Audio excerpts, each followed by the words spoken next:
स्वागत करती हूँ आप सबका the Bihar teachers history makers मेरा मोबाइल मेरी शिक्षा के इस मंच पर। मैं अर्चना आर्यानी फिर से अपनी क्लास में उपस्थित हूँ। आइए क्लास की शुरुआत एक सुविचार से करते हैं। शांत मन कठिन परिस्थितियों में भी साहस देता है।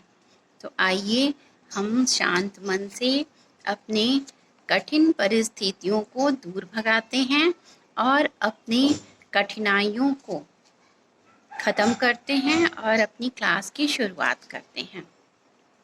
पिछले वीडियो में हमने आहार श्रृंखला के बारे में कुछ चर्चा की थी। आज हम उसी चर्चा को आगे बढ़ाते हुए आहार जाल फूड वेब की बात करेंगे।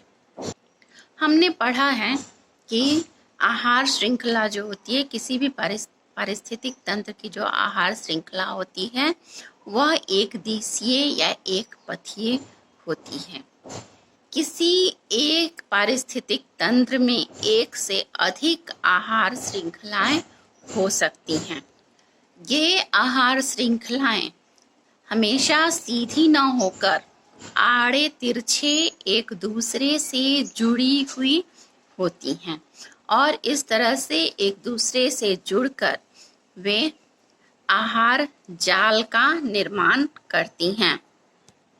किसी भी पारिस्थितिक तंत्र में एक उपभोक्ता अलग अलग स्रोतों से भोजन की प्राप्ति करता है।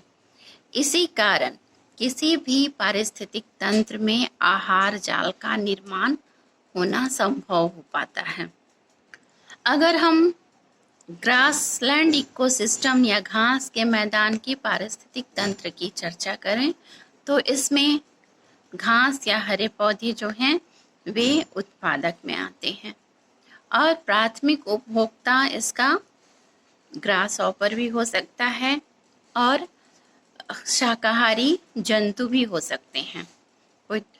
इसके अलावा ये ग्रास हॉपर जो प्राथमिक उपभोक्ता है वह मेढक के द्वारा खाया जाता है और मेढक सांप के द्वारा भी खाया जाता है। अगर सांप मेढक को न खाकर ग्रास हॉपर को किसी अन्य कीड़े को भी अपने भोजन के रूप में ग्रहण कर सकता है।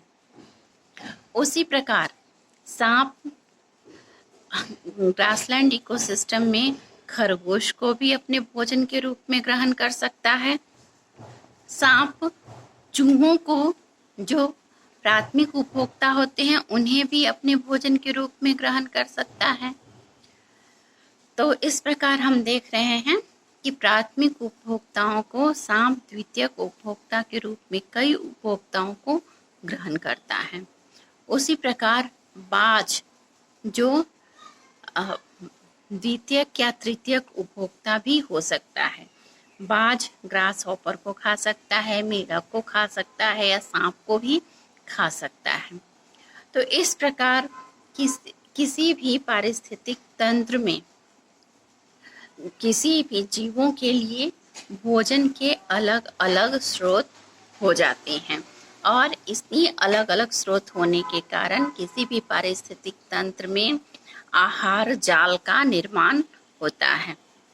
हमने पढ़ा कि आहार श्रृंखला में ऊर्जा का एक ही पथ होता है, किंतु आहार जाल में ऊर्जा के कई पथ हो सकते हैं। ये सारे पथ एक दूसरे से कहीं न कहीं जुड़े हुए हो सकते हैं और इसी कारण आहार जाल का निर्माण भी होता है। जैसे हम घास के मैदान पारिस्थितिक तंत्र की चर्चा करें तो इसमें कम से कम 5 आहार श्रृंखलाएं हो सकती हैं, जिसमें उत्पादक तो हरे पौधे ही होते हैं किंतु जो उपभोक्ता होते हैं वे अलग अलग हो सकते हैं। तो पहले स्थिति में प्राथमिक उपभोक्ता ग्रास हॉपर और द्वितीयक उपभोक्ता बाज हो सकता है। दूसरी स्थिति में प्राथमिक उपभोक्ता ग्रास हॉपर और द्वितीयक उपभोक्ता गिरगिट तथा तृतीयक उपभोक्ता बाज हो सकता है। तीसरी परिस्थिति में प्राथमिक उपभोक्ता खरगोश और द्वितीयक उपभोक्ता बाज हो सकता है। चौथी स्थिति में प्राथमिक उपभोक्ता चूहा, द्वितीयक उपभोक्ता सांप और तृतीयक उपभोक्ता बाज हो सकता है। फिर पांचवी स्थिति में प्राथमिक उपभोक्ता चूहा और द्वितीयक उपभोक्ता बाज हो सकता है। इस प्रकार ये पांचों स्थितियां मिलकर ग्रासलैंड इकोसिस्टम ने घास के मैदान पारिस्थितिक तंत्र में एक आहार जाल का निर्माण करते हैं। आज का के लिए बस इतना ही। फिर मिलते हैं अगले वीडियो में। धन्यवाद।